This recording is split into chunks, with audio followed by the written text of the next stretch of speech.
Hello student, welcome to online classes. मैं संजय कुमार। हम +2 का इकोनॉमिक्स के जो चैप्टर पढ़ रहे थे उत्पादन फलन, वो हमारा पिछली वीडियो तक कंप्लीट हो चुका था। देखो, हमने मांग को पूरा पढ़ा, पूर्ति को पढ़ा, उत्पादन के फलन के बारे में पढ़ा। उत्पादन का फलन तो पढ़ा, इसका मतलब उत्पादन का किसके साथ संबंध होता है, क्योंकि उत्पादन आश्रित प्रक्रिया होती है, आश्रित चर होता है ये। इसका मतलब उत्पादन किस पर डिपेंड होता है? उत्पादन के साधनों पर डिपेंड होता है, यानी उत्पादन के साधन होते हैं वो एक स्वतंत्र चर होते हैं। उत्पादन के साधन जैसे परिवर्तन होते हैं वैसे वैसे उत्पादन भी परिवर्तन होता है। बात मत बोलना, आगे जो आपका लेसन आएगा ना वो टोटल इसी पर ही डिपेंड करेगा भाई। इस चीज को ध्यान रखना है आपको अल्पकाल का ध्यान रखना है। भी अल्पकाल में साधन स्थिर है, कुछ साधन परिवर्तनशील है। इससे आगे हम टेबल तैयार करने वाले हैं अभी तक। उसके बाद आपको दीर्घकाल का ध्यान रखना है, सभी साधन परिवर्तनशील है। आपको उत्पादन फलन का ध्यान रखना है, ठीक है। यानी हर चीज को आपको, जहां तक मैंने उत्पादन फलन कराया वो प्रत्येक चीज आगे हम पढ़ने वाले हैं, उसको हम प्रूफ करेंगे। किस प्रकार शून्य होते हैं, किस प्रकार अनुपात परिवर्तन होते हैं, किस प्रकार अनुपात स्थिर रहते हैं, उसके द्वारा डायग्राम भी बनाया जाएगा। सब कुछ हम कंप्लीट करेंगे। तो आगे जो हमारा लेसन आता है वो आता है अध्याय 7, उत्पादन की अवधारणा, कंसेप्ट ऑफ प्रोडक्शन। उत्पादन की अवधारणा की बात करते हैं, उसके कंसेप्ट के बारे में पढ़ते हैं। तो उत्पादन क्या है? आपको अगर हम इसको उत्पादन को छोड़कर अगर हम पूर्व अध्याय की बात करें, कुछ पहले की अध्याय की बात करते हैं। पहले अध्याय में हमने उपयोगिता पढ़ी थी, पहले पढ़ा था ना उपयोगिता। किसमें पढ़ी थी? हमने पढ़ा था भोक्ता के व्यवहार में उपयोगिता पढ़ी थी। अब भोक्ता मैं यहाँ पर क्यों लेके आया हूँ? आप कहोगे सर भोक्ता तो हमने दूसरे लेसन में पढ़ा था, आप छठे लेसन में क्यों ले आए? इसका रीजन है क्योंकि जो उपभोक्ता होता है ना वो ही उत्पादन का प्रारंभ और अंत होता है। ध्यान रखना, प्रारंभ व अंत होता है। अब ये कैसे होता है इसके बारे में बता देता हूँ। भोक्ता इसीलिए पढ़ रहे हैं क्योंकि उत्पादन पढ़ रहे हैं। उत्पादन होता किसके लिए? भोक्ता के लिए तो होता है। आज हम किसी वस्तु का उत्पादन कर रहे हैं, किसके लिए कर रहे हैं? भोक्ता के लिए तो कर रहे हैं, वो खरीद के ले जाएगा। इसका मतलब उसका प्रारंभ, यानी जब हम उत्पादन करना स्टार्ट करेंगे, उत्पादन तो उत्पादन व्यक्ति खुद के लिए करता है क्या? नहीं, उपभोक्ता के लिए करता है। मान लेते हैं मेरी कोई माल काम है, काम के अंदर एक दुकान है, ठीक है, वहां पर मैं सामान रखता हूँ। कोई व्यक्ति मेरे से कोई ऐसा सामान लेने आ गया जो मेरे पास नहीं है, ऐसी वस्तु लेने आ गया। अब मैं क्या करूंगा, उसको कॉपी में नोट कर लूंगा, उसको कहूंगा यार कल या परसों आपको ला दूंगा या शाम तक ला दूंगा, ले जाना, और कॉपी में नोट कर लो। इसका मतलब वो लाने का प्रक्रिया क्यों लेके आऊंगा मैं? क्योंकि उपभोक्ता मेरे से डिमांड कर रहा है। इसका अर्थ क्या हुआ? भी उपभोक्ता डिमांड करता है, उसके अनुसार ही उत्पादन होता है, यानी उत्पादन का प्रारंभ होता है। उपभोक्ता ने मांग की, उपभोक्ता ने डिमांड की, तभी तो हम उस वस्तु का उत्पादन कर रहे हैं, उस वस्तु का निर्माण कर रहे हैं। अंत कैसे होता है? क्योंकि मैं वो वस्तु लेके आया, वो मेरे से ले गया, इसका मतलब वो मेरे से अंत भी होगी वस्तु। उपभोक्ता ने जाके उसका यूज किया, उपयोग किया, बस। तो ध्यान रखना, उत्पादन का आरंभ और अंत कौन होता है? उपभोक्ता होता है। इसी कारण मैं यहाँ पर इस टॉपिक में उपभोक्ता को लेके आया हूँ। और पढ़ क्या रहे हैं? उत्पादन पढ़ रहे हैं। अरे उत्पादन पढ़ रहे हैं तो उपभोक्ता तो पढ़ना पड़ेगा हमें, तो उत्पादन उपभोक्ता के लिए तो होता है। उपभोक्ता किसी वस्तु की, देखो आज आप किसी पैसा इन्वेस्ट करना चाहते हो, निवेश करना चाहते हो बाजार में, तो आप सीधा ही पैसा थोड़ी लगा दोगे। आप बाजार में चेक करोगे किस वस्तु की मांग ज्यादा है, किस वस्तु को उपभोक्ता ज्यादा मांगते हैं। आप उपभोक्ता के अकॉर्डिंग उस वस्तु का उत्पादन करोगे। इसका मतलब उत्पादन करने का प्रारंभ किससे शुरू हुआ? उपभोक्ता से। जैसे ही आपने उत्पादन किया, वो वस्तु उपभोक्ता आपसे खरीद ले गया। इसका मतलब उपभोक्ता ने क्या किया? उस वस्तु का अंत किया, यानी उसने उपभोग किया। आप आइसक्रीम का उत्पादन कर रहे हो, आपको पता है गर्मियों में आइसक्रीम ज्यादा बिकती है, ज्यादा बिक्रियां होती है उसकी। इसका मतलब आप आइसक्रीम का उत्पादन उपभोक्ता के लिए कर रहे हो। उपभोक्ता उसको लेके गया, उसका अंत भी कर दिया, उसका उपभोग भी कर लिया। इसका मतलब उत्पादन का जो प्रारंभ, आरंभ और अंत होता है वो किसके साथ होता है? उपभोक्ता के साथ। इसीलिए मैंने इसके अंदर उपभोक्ता की चर्चा करनी उचित समझी, तो हम पढ़ लेते हैं आगे। देखो, पूर्व अध्याय में हमने उपभोक्ता के बारे में पढ़ा था, और उपभोक्ता के व्यवहार के बारे में हमने दो विचारधाराएं पढ़ी थी, गणनावाचक विचारधारा और कर्मवाचक विचारधारा। याद आ रहा है क्या आपको? गणनावाचक में मार्शल ऑफ पिग्गू थे, अर्थशास्त्री कौन थे? प्रोफेसर मार्शल ऑफ पिग्गू ने गणनावाचक विचारधारा को बताया था। कर्मवाचक में जो हिग्स और एलन दो अर्थशास्त्री थे, उन्होंने क्रमवाचक विचारधारा को दिया था, गणनावाचक विचारधारा की आलोचना की थी। यानी इस चीज को पढ़ चुके हैं। उस अध्याय में इनमें एक उपयोगिता की बात की थी। उपयोगिता क्या होती है जी? आपको मैंने उपयोगिता को और संतुष्टि का अर्थ भी बताया था, अगर आपको याद हो तो बात आती है उपयोगिता क्या होती है। उपयोगिता का अर्थ हम कर चुके हैं अध्याय 2 में।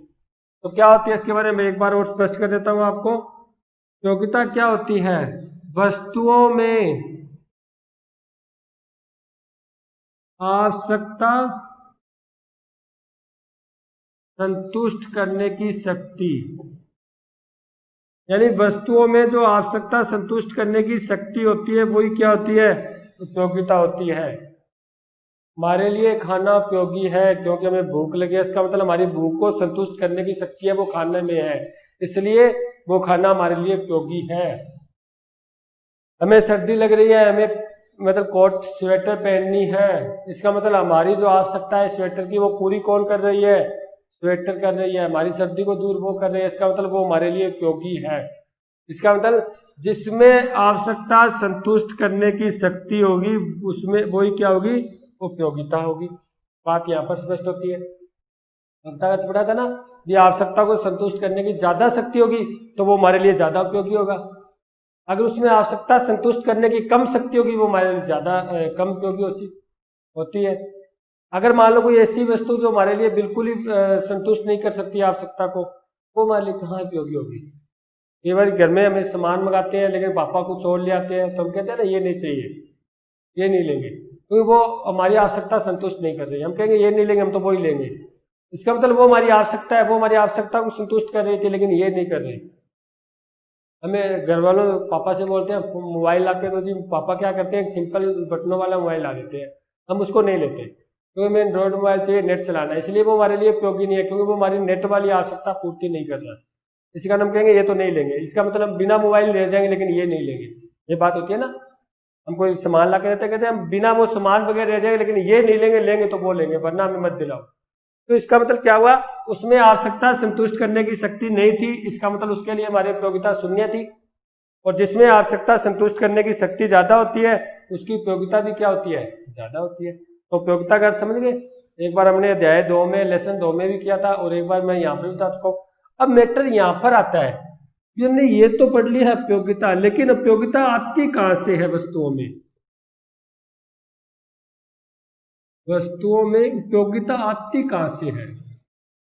बस बात यहाँ आती है उत्पादन पर, क्योंकि उत्पादन के द्वारा ही क्या किया जाता है? एक वस्तु को उपयोगी बनाया जाता है। उत्पादन के द्वारा क्या किया जाता है? एक वस्तु को हमारे लिए उपयोगी बनाया जाता है। यही है उत्पादन का कंसेप्ट, उत्पादन की अवधारणा। जैसे मान लेते हैं सर्दियों के अंदर हम स्वेटर पहनते हैं, वो किसकी? कोई कपास की बनी होगी, है ना। अगर आपको पापा हम के स्वेटर लाके तो पापा कहे नहीं यार वो कपास बड़ी है कमरे के अंदर, वो ओढ़ ले, क्या वो पहन कर आ जाएंगे क्या हम? क्योंकि वो अब तक उसका उत्पादन नहीं हुआ, वो कच्चा माल है, वो हमारे लिए उपयोगी नहीं है। और जब उसी कपास को एक उत्पादन की प्रक्रिया में गुजारा जाता है, यानी उससे स्वेटर बना दी जाती है, कोट बना दिया जाता है, वो हमारे लिए उपयोगी हो जाता है। होती तो उसी चीज का है लेकिन वो उत्पादन की प्रक्रिया में गुजर चुका है। इसका मतलब उसमें जो कपास थी वो हमारे लिए उपयोगी नहीं थी, कपास उपयोगी नहीं थी, लेकिन उससे जो स्वेटर बनी वो हमारे लिए उपयोगी हुई, यानी उपयोगिता बढ़ गई, उपयोगी हो गई हमारे लिए। अरे इसमें उपयोगिता कैसे आई? कपास से स्वेटर बनाने के चक्कर में इसकी उपयोगिता है। इसका मतलब कपास से स्वेटर किससे बनता है? उत्पादन की प्रक्रिया से ही तो बनता है। पूरी उत्पादन में पहले से उनको खरीदा जाता है, फिर बनौले अलग किए जाते हैं, फिर धागे बनाए जाते हैं, उसके बाद उससे वो तैयार किया जाता है। समझे ना बात? यानी कपास से स्वेटर बनाई उत्पादन की प्रक्रिया ही तो है। अब आपसे ये पूछा जाए भी एक वस्तु में उपयोगिता कैसे आती है या किस प्रकार उपयोगिता का सर्जन होता है, तो आप क्या कहोगे? उत्पादन की प्रक्रिया द्वारा। हमने उपयोगिता तो पढ़ी लेकिन ये उपयोगिता आई कहाँ से? उत्पादन से आई।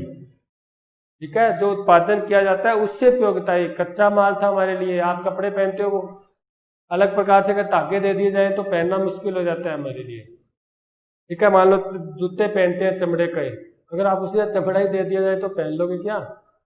क्योंकि वो अब तक उत्पादन की प्रक्रिया में नहीं गुजरा, वो कच्चा माल है, इसलिए वो हमारे लिए उपयोगी नहीं है।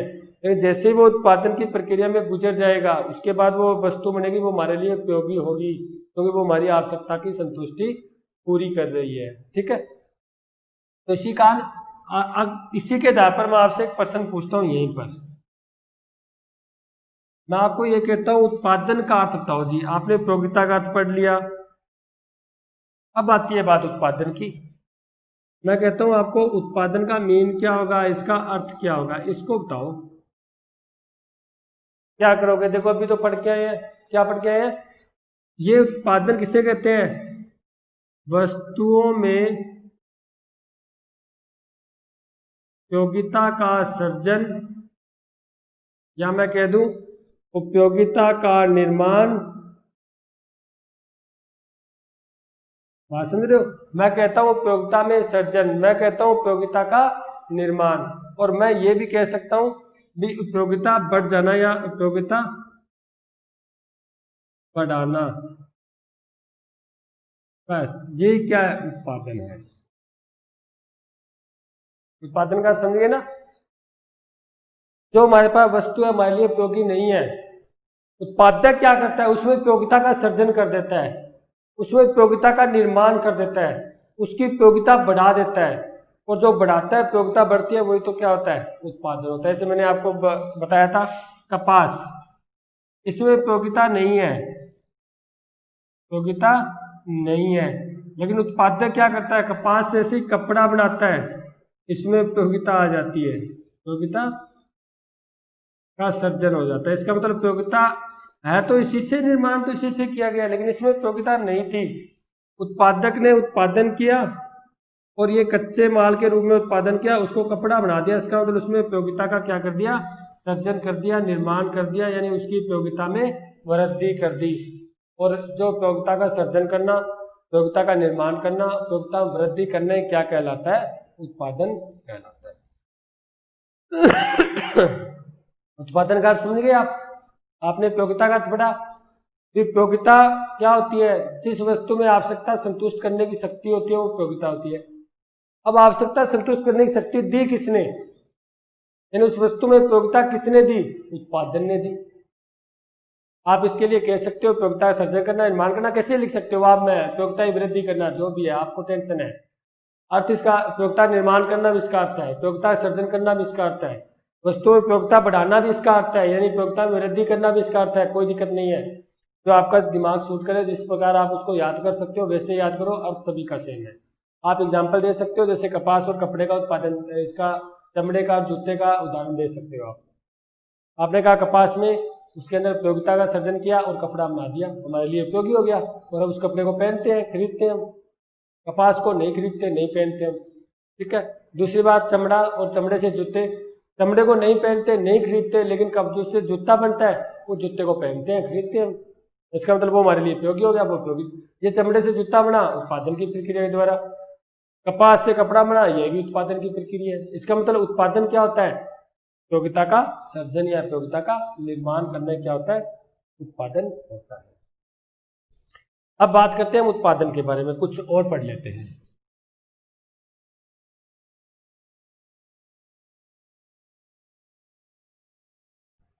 देखो उत्पादन होता है ना, वो एक देश की समृद्धि और विकास के अंदर बहुत बड़ा रोल अदा करता है, बहुत बड़ी इसकी भूमिका होती है। होती है नहीं होती?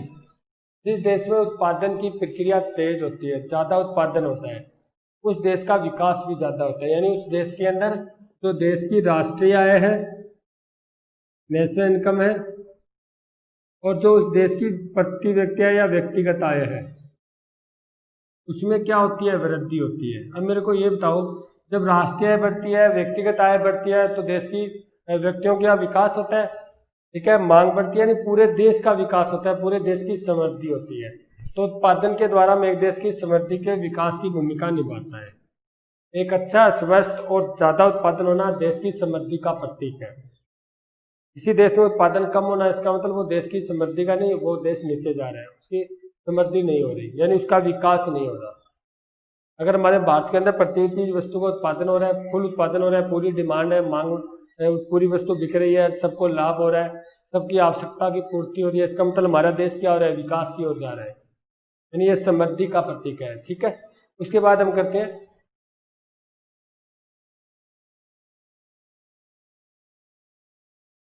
देखो हमने उत्पादन का अर्थ पढ़ा।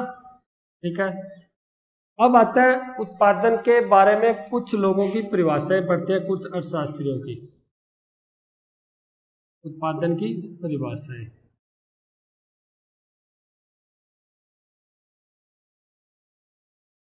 यानी कुछ अर्थशास्त्रियों ने इसको परिभाषित किया है अपने अपने तरीके से। सबका अर्थ एक ही होगा, मीन एक ही होगा, देख लेना। हम बात करते हैं सबसे पहले अल्फ्रेड मार्शल की। मार्शल ने उत्पादन के बारे में क्या कहा था? बिल्कुल सिंपल बात थी जो पढ़ चुकी है। मार्शल ने कहा था उपयोगिता का सर्जन, उत्पादन उपयोगिता का सर्जन है। इसका मतलब उत्पादन है क्या? उपयोगिता का सर्जन ही तो है, उपयोगिता का निर्माण भी तो है। इसका तो हम पढ़ चुके हैं बात, उपयोगिता का निर्माण करने तो उत्पादन है, अर्थ के अंदर नहीं पढ़ा गया हमने? तो ये बात मार्शल ने बिल्कुल सिंपल तरीके से कही है। उपयोगिता का सर्जन, उपयोगिता का निर्माण, उपयोगिता का जो सर्जन है वही क्या है? उत्पादन है। उसके बाद हम नेक्स्ट बात करते हैं फ्रेजर की।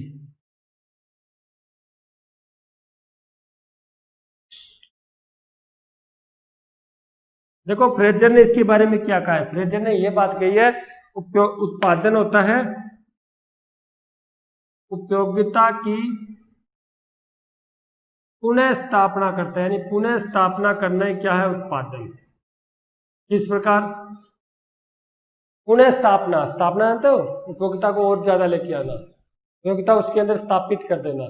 देखो ये कपास थी, कपास किसने पैदा की? किसान ने, कृषि के द्वारा कपास पैदा की। ठीक है, उत्पादक क्या करता है? उत्पादक कपास पैदा नहीं करता, बल्कि इस कपास के अंदर उपयोगिता की पुनः स्थापना कर देता है, यानी उसके अंदर उपयोगी और बना देता है उसको स्थापना। और ये क्या बना देता है? इसको और अधिक उपयोगी बना देता है, और जो उपयोगी बनाता है वही क्या है? उत्पादन की परिभाषा है। यही बात मार्शल कहता है, उपयोगिता का सर्जन। यही बात कहता है उपयोगिता की पुनः स्थापना करना। इसका मतलब जो उत्पादन है, जो वस्तुएं हैं हमारे पास कच्चे माल, उसके अंदर और ज्यादा क्या कर देना? उपयोगिता को स्थापित कर देना। ये जो आप परिभाषा चाहते हो तो उतार भी सकते हो स्क्रीनशॉट, जैसे भी आप चाहो। यानी ये आप अपने बुक्स के अंदर जो आपने फेयर कॉपी लगाई, तो ये परिभाषा देखो है कितनी सिंपल, ये आप अपने नोट भी कर सकते हो साथ साथ में। मार्शल उत्पादन उपयोगिता का सर्जन, यही तो हमने 8वीं में पढ़ा था। फ्रेजर उत्पादन उपयोगिता की पुनः स्थापना, ये तो अपने 8वीं में पढ़ा था। उपयोगिता की इसमें क्या होती है? फिर से स्थापना होती है। एक बार इसको आप रिपीट कर लो, आगे चलते हैं। ठीक है, आगे करते हैं हम परिभाषाओं में। एक और रहेगी आपकी परिभाषा, तो वो आती है J.W. स्टोन। कौन आता है? J.W. स्टोन। इन्होंने क्या कहा था उत्पादन के बारे में? देखो इन्होंने उपयोगिता की तो बात नहीं की थी, उपयोगिता का निर्माण या सर्जन जैसे मार्शल ने किया था, फ्रेजर ने कहा था। इन्होंने एक बात अलग कही थी, इन्होंने कहा था भी उत्पादन होता है ना, उत्पादन, वो उत्पादन के जो साधन होते हैं, साधन होते हैं जैसे इनपुट होगी, ठीक है, इन साधनों के द्वारा जो निर्गत होती है, यानी आउटपुट होती है, उनके मध्य संबंध है, वही उत्पादन है। बस वो तो उत्पादन है। ये देखो हम इसका एक छोटा सा एग्जांपल ले लेते हैं, जैसे कच्चा माल का, कपास का ले लेते हैं, यही चल रहा है। ये कपास है, कपास क्या है? एक उत्पादन का साधन है, क्योंकि जब तक कपास नहीं होगी तब तक कपड़ा बन जाएगा क्या? कच्चा माल भी एक उत्पादन का साधन ही होता है, क्योंकि कच्चा माल होगा तभी तो उसको पक्का बना पाएंगे हम, इससे कपड़ा थोड़ी बन जाएगा। जैसे कपास है, इस उत्पादन के साधन को हम यहाँ ले लेते हैं, इसको फिर करते हैं। इस साधन को किसमें बदल देना या किसमें परिवर्तन कर देना? किसमें? उत्पादन में या पक्के माल में। ये तो उत्पादन है। ये उत्पादन का जो साधन है उसको क्या कर देना? उसको अन्य निर्गत में परिवर्तन कर देना, सीधा कह दो। या उत्पादन को निर्गत ही बोलते हैं, आउटपुट ही बोलते हैं। यानी परिवर्तन कर देना, यहाँ पर सीधा ये लिख दो, निर्गत में परिवर्तन कर देना। निर्गत, इसके बारे में पढ़ चुके हैं, मैंने कहा था उत्पादन को निर्गत भी कहते हैं, आउटपुट भी बोलते हैं। निर्गत में परिवर्तन कर देना ही क्या है, उत्पादन है। देखो उत्पादक क्या करता है, उत्पादक, ये कपास है उत्पादन का साधन, उसको किस में कन्वर्ट कर देता है, निर्गत में, आउटपुट में, बस यही तो उत्पादन है ना, वो है क्या, यानी कपास को कपड़े में परिवर्तन कर दिया, ये उत्पादन है। ठीक है, ये हमारा कंप्लीट हो गया। अब उसके बाद आगे आपका परिभाषाएं 3 है आपकी, अल्फ्रेड मार्शल पढ़ोगे आप, उसके बाद फ्रेजर पढ़ोगे, उसके बाद आप J.M. स्टोन पढ़ोगे। मार्शल ने तो बिल्कुल सिंपल बात कही थी, क्या कही थी मार्शल ने, मार्शल ने ये बात कही थी कि उपयोगिता का सर्जन। उसके बाद फ्रेजर ने क्या कहा था, फ्रेजर ने कहा था उपयोगिता की पुनः स्थापना। उसके बाद स्टोन ने क्या कहा था, स्टोन ने ये कहा था भी जो उत्पादन के साधन है उसको परिवर्तन कर देना, निर्गत में परिवर्तन कर देना, क्या है, उत्पादन है, ये स्टोन ने कहा था। ठीक है, J.W. स्टोन। ठीक है, उन्होंने कहा था भी जो हमारे उत्पादन के साधन है उसको निर्गत में बदल देना, निर्गत में परिवर्तित कर देना ही क्या है, उत्पादन है। अब आगे आता है हमारा जो नेक्स्ट टॉपिक आता है इसी उत्पादन की धारणा में, उत्पादन के साधन।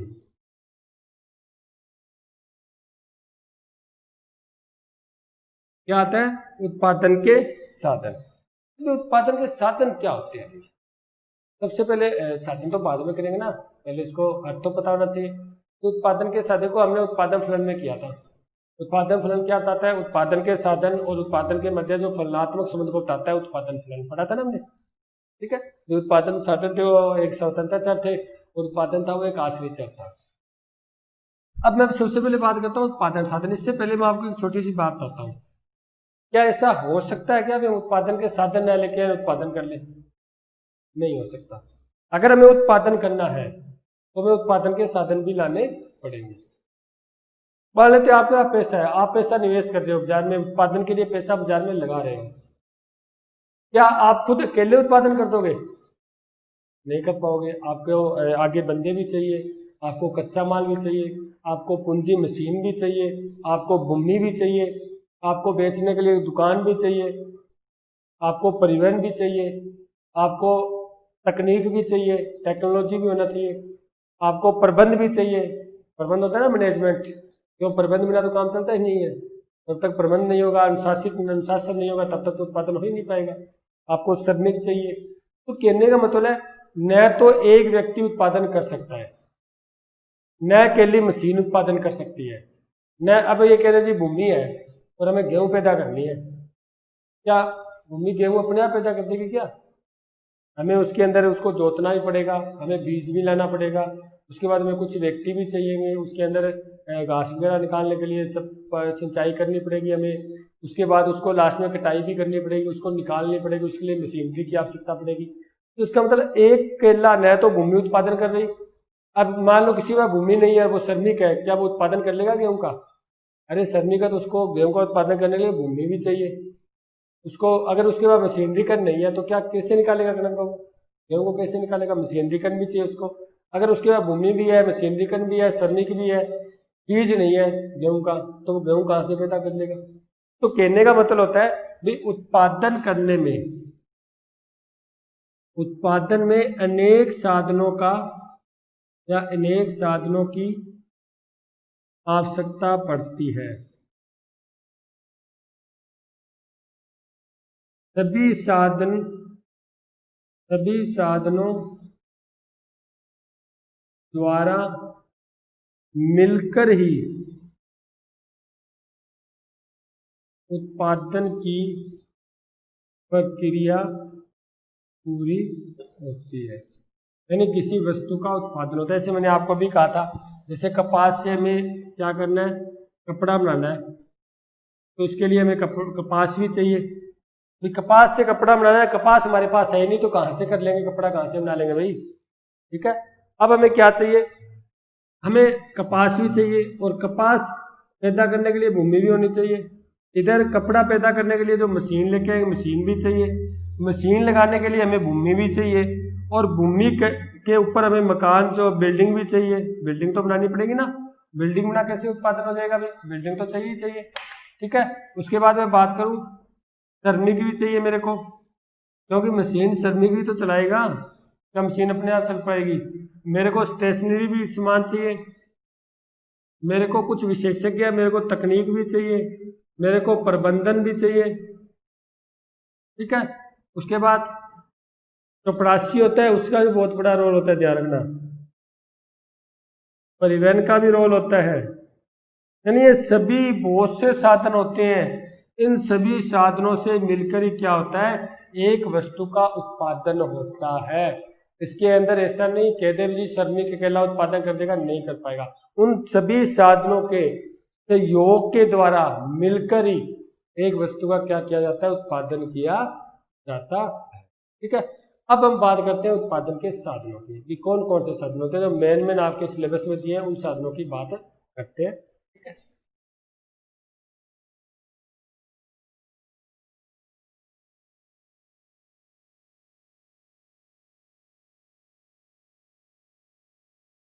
देखो, उत्पादन के साधनों की प्रकृति के आधार पर, नेचर के आधार पर हम उत्पादन के साधनों को निम्न प्रकार से बांट सकते हैं। उसकी प्रकृति, उसका नेचर के आधार पर हम साधनों को कुछ भागों में बांट सकते हैं। कौन कौन से साधन होते हैं? जैसे मैं बात करता हूँ श्रम, एक साधन है। मैं बात करता हूँ पूंजी, एक साधन है। मैं बात करता हूँ भूमि, एक साधन है। मैं बात करता हूँ तकनीक या प्रबंधन, एक साधन है। मैं बात करता हूँ साहसी की, जिसे बोल जो उद्यमशीलता, यानी उद्यम करता है, उद्यमी की, साहसी की, जो जोखिम उठाता है। ये है क्या, ये सब बात करेंगे हम। जोखिम क्या होता है, उद्यमी क्या होता है, साहसी क्या होता है। ठीक है। ये क्या होते हैं, ये उत्पादन के साधन, मुख्य मुख्य जो साधन होते हैं जो प्रकृति के आधार पर है, उनकी हम बात कर चुके हैं। श्रम है, पूंजी है, भूमि है, उसके बाद तकनीक, प्रबंध है, साहसी है, उद्यमी है। इनकी हम बात करते हैं। ठीक है। तो देखो, अभी हमने कहा था कि जो श्रम, पूंजी, भूमि, तकनीक, प्रबंध, जो साहसी होता है, अरे इन सभी से मिलकर ही क्या होता है, एक वस्तु का उत्पादन होता है, एक वस्तु का उत्पादन किया जाता है। यदि इसके अंदर मैं कह दूं जी श्रमिक कह दे मैं अकेला उत्पादन कर दूंगा, तो नहीं कर पाएगा। अगर श्रमिक नहीं है, हम पूंजी लिए, पूंजी क्या होता है, हम अगर बात करें पूंजी के बारे में, अगर हम संकुचित बात करें, संकुचित अर्थ में, तो फिर तो पूंजी लेते हैं वित्त से, यानी धन से, जो पैसा बाजार में लगाया जाता है। अगर हम पूरी विस्तार से इसका अर्थ पढ़े, विस्तारित की अर्थ बात करें, तो पूंजी का अर्थ होता है जो मशीनें होती है, जो टोटल तकनीक वगैरह सब इसके अंदर आ जाती है, मशीनें आ जाती है, नई नई मशीनें आती है, उसकी बात होती है पूंजी के अंदर। ये विस्तार का इसका अर्थ है। धन भी होता ही होता है, साथ में मशीनें भी होती है। ठीक है। तो क्या कहते हैं, पूंजी कहते मैं अकेला उत्पादन करती हूँ, क्या कर देगी क्या? भूमि कहते मैं अकेला उत्पादन करूँ तो वो कर देगी क्या? तकनीक या प्रबंधन कहते मैं अकेला उत्पादन करूँ तो क्या कर देगी क्या? उसके बाद हम बात करें साहसी या उद्यमी या जोखिम, वो होता है जो पैसा बाजार में लगाता है, यानी पैसा इन्वेस्ट करता है, निवेश करता है। ये कहते जी मेरे को न तो तकनीक की आवश्यकता है, न प्रबंधन की आवश्यकता है, न भूमि की है, न पूंजी की है, श्रम की है, मैं तो अकेले उत्पादन कर लूंगा। आप ये कह दो मेरे पास पैसा है, मैं खुद उत्पादन कर लूंगा अकेले, तो क्या अकेला उत्पादन कर लोगे आप? जब भी आप उत्पादन करोगे तो आपको सबकी आवश्यकता पड़ेगी। आपको भूमि की आवश्यकता पड़ेगी, आपको श्रम की आवश्यकता पड़ेगी, आपको पूंजी की आवश्यकता पड़ेगी, आपको तकनीक प्रबंधन की आवश्यकता पड़ेगी, आपको साहसी, उद्यमी, जोखिम, वो तो आप हो ही हो, क्योंकि पैसा लगा रहे हो आप। ठीक है। ये होते हैं उत्पादन के साधन, और इसके बारे में थोड़ा बहुत और बता देता हूँ आपको। फिर आपने पढ़ा था इनका जो पारिश्रमिक होता है, यहीं पर बात कर लेते हैं, लिखे हुए साधन। तो श्रम का होता है पारिश्रमिक, यानी श्रम को क्या प्राप्त होती है, मजदूरी। पूंजी को क्या होता है, ब्याज। भूमि को लगान जो प्राप्त होता है। तकनीक प्रबंधन जो कर्मचारी होते हैं उनको मिलता है वेतन, और साहसी उद्यमी होता है उसको मिलता है लाभ। इस चीज को वैसे हम कर चुके हैं उत्पादन के साधनों के अंदर। ठीक है। उनको जो पारिश्रमिक मिलता है, यानी उनके जो कार्य के बदले, उनके उपयोग के बदले जो उनको प्राप्त होता है, उनको दिया जाता है। अब इन साधनों को हम अलग अलग प्रकार से पढ़ते हैं। इन साधनों को क्या करते हैं, अलग अलग प्रकार से पढ़ते हैं। सबसे पहले बात करते हैं हम भूमि की।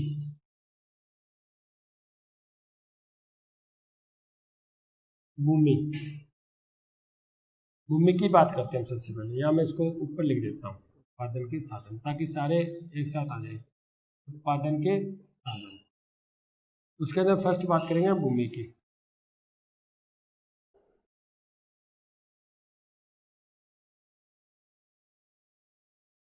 देखो वैसे तो आपको पता है भूमि क्या होती है, ठीक है। जहां पर जिस स्थान पर हम जो फैक्ट्री लगाते हैं, अपनी बिल्डिंग बनाते हैं, अपनी मशीनें रखते हैं, उत्पादन शुरू करते हैं, वो एक भूमि होती है। यानी भूमि बिना हम कोई भी कार्य नहीं कर सकते। और भूमि में एक गुण पाया जाता है, वो देख लो, वो गुण होता है कृपणता का गुण। कृपणता गुण ये क्या होता है, ये क्या कहता है, ये कहता है जो भूमि होती है वो सीमित होती है। क्या भूमि को बढ़ा सकते हैं? ये रबड़ थोड़ी है उसको खींचकर उसको बड़ी कर लेंगे हम, नहीं हो सकते ना। भूमि जितनी है उतनी रहेगी, उसी का ये उपभोग करना है हमें, है ना। यानी इसमें जो सीमितता पाई जाती है, इसका मतलब ये भूमि असीमित नहीं है कि इसका जी आज मेरे पास 10 बीघे है तो मैं कहूँगा जी मेरे को चलो इसको 15 बीघा कर लेते हैं, चलो 20 कर लेते हैं। जितनी है उतनी रहेगी भूमि तो। तभी तो हमारे यहाँ पर जो जोते हैं, आप पढ़ोगे तो एक आपके जो यहाँ पर है, आगे नेक्स्ट पढ़ेंगे जोतों के बारे में, इकोनॉमिक्स के अंदर होता है वैसे टॉपिक वो। तो जोते हैं, जोते छोटी हो रही है, यानी पहले एक व्यक्ति के पास ज्यादा भूमि थी, आगे उनके बच्चे हो गए, उनको फिर डिवाइड हो गई, फिर छोटी छोटी, यानी उसी भूमि के टुकड़े हो रहे हैं, भूमि नहीं बढ़ रही। जनसंख्या तो बढ़ रही है, भूमि नहीं बढ़ रही। क्यों? क्योंकि इसमें कृपणता गुण होता है। इसका मतलब ये सीमित रूप में होती है, जो भगवान ने, जो प्रकृति ने हमको प्रदान की है, तो नेचर ने हमको दी है। क्यों? क्योंकि भूमि होता है ये प्राकृतिक साधन होती है। क्या होती है? प्राकृतिक संसाधन। यानी प्राकृतिक संसाधन वो होता है जो प्रकृति द्वारा हमें निःशुल्क प्रदान किया जाता है, उसके बदले में हमें चुकाना नहीं पड़ता कुछ, ठीक है। तो ये प्राकृतिक संसाधन है, इसका मतलब उत्पादन में प्राकृतिक संसाधनों की भी आवश्यकता पड़ती है। यानी उसके अंदर गुण पाया जाता है, भूमि में कृपणता का गुण पाया जाता है, सीमितता गुण पाया जाता है। और ये भूमि भी दो प्रकार की हो सकती है, उपजाऊ और अनुपजाऊ। उपजाऊ या अनुपजाऊ होती है नहीं। कोई भूमि ज्यादा उपजाऊ होती है, उसमें ज्यादा पैदावार होती है, कुछ भूमि अनुपजाऊ होती है, उसमें कम पैदावार होती है। इसका मतलब ये भूमि का प्रकार होता है, उपजाऊ भी हो सकती है, अनुपजाऊ भी हो सकती है। भूमि सीमित मात्रा में होती है, उसको हम नहीं बढ़ा सकते, उतनी ही भूमि का हम उपयोग अच्छे तरीके से कर सकते हैं। जितनी भूमि है ना, उसका ही अच्छे तरीके से प्रयोग कर अच्छा प्रयोग करके उससे क्या कर सकते हैं, ज्यादा उत्पादन कर सकते हैं। उसके बाद नेक्स्ट पढ़ते हैं। दूसरा आता है आपका इसमें भूमि के बाद, जैसे बात करें हम श्रम की। देखो श्रम क्या होता है? श्रम वो होता है चाहे वो शारीरिक श्रम करे या मानसिक श्रम करे, ठीक है। जैसे मान लेते हैं, आपने श्रम में देखा होगा, एक तो काम वो व्यक्ति होता है जो पूरे दिन फैक्ट्री में मशीन के साथ लगा रहता है, कभी मकान सामान कच्चा माल उसमें डाला, कभी पका हुआ माल निकाला, पूरे दिन लगा रहता है व्यक्ति। एक वो होता है जो आराम से कुर्सी बैठा रहता है, वो सिर्फ तकनीक को देखता है, उस पूरे नक्शे को चेक करता है भी कोई खराबी ना हो जाए। और कभी उनकी आवश्यकता पड़ती है, साथ में उनका वेतन भी ज़्यादा होता है, जो शारीरिक काम करते हैं उनका वेतन भी कम होता है। इसका मतलब वो मानसिक श्रम करते हैं, वो भी एक श्रम ही है, उसको भी क्या मिलती है, उसके बदले मजदूरी मिलती है, वेतन प्राप्त होता है। जो शारीरिक श्रम करता है उसको भी वेतन यानी मजदूरी प्राप्त होती है। यानी श्रम ये दो प्रकार के हो सकते हैं, शारीरिक और मानसिक। एक तो अपने शरीर से करता है, एक अपने मन यानी मानसिक मन से उसको करता है। देखो जो परंपरागत जो विचारधारा है उसने श्रम को बहुत ज्यादा महत्व दिया है, श्रम को बहुत ज्यादा महत्व दिया है, बहुत अधिक महत्व दिया है। क्योंकि वो क्या कहते थे, वो कहते थे श्रम बिना कुछ भी नहीं हो सकता, श्रम बिना कुछ भी नहीं हो सकता। जब तक श्रमिक नहीं होगा तब तक कुछ नहीं हो सकता। और आप देख लो, हमारे पास पैसा भी है, हमारे पास मशीनें भी है, हमारे पास भूमि भी है, ठीक है, और हमारे पास तकनीक सब कुछ है, लेकिन अगर हमारे पास श्रमिक न हो तो उत्पादन नहीं हो सकता। क्यों? क्योंकि इन सभी को, ये तो सारे निर्जीव है। ये क्या है? सारे मशीनें, मशीन होती है वो निर्जीव होती है। अरे उनको चलाता कौन है? एक सजीव यानी श्रमिक चलाता है। देखो मशीनें बना दी, बहुत बड़ी बड़ी मशीनें, अरे वो तो निर्जीव है, खुद थोड़ी काम करेगी। पैसे को भी एक्टिव श्रमिक करता है, श्रमिक को भी एक्टिव, मशीनों को एक्टिव श्रमिक करता है, भूमि को भी एक्टिव श्रमिक करता है, तकनीक को एक्टिव भी कौन करता है, यानी उसको सक्रिय कौन करता है? श्रमिक करता है। भूमि होगी उसको श्रमिक ही सक्रिय करेगा, उससे काम लेगा। सब मशीनें होगी उसको चलाएगा श्रमिक, यानी उससे काम लेगा। इसका मतलब श्रमिक होता है जो अन्य सभी साधनों को सक्रिय करता है, उसको चलाता है। इसका मतलब परंपरागत विचारधारा में बात करें तो उनको बहुत ज्यादा महत्व दिया गया था।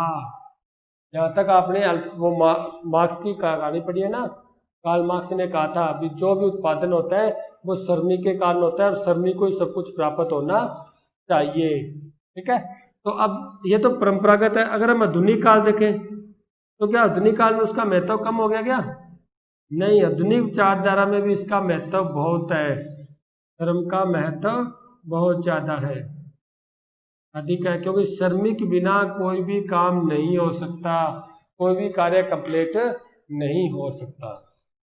ठीक है डियर स्टूडेंट, हमने यहाँ पर श्रम के बारे में, भूमि के बारे में पढ़ लिया।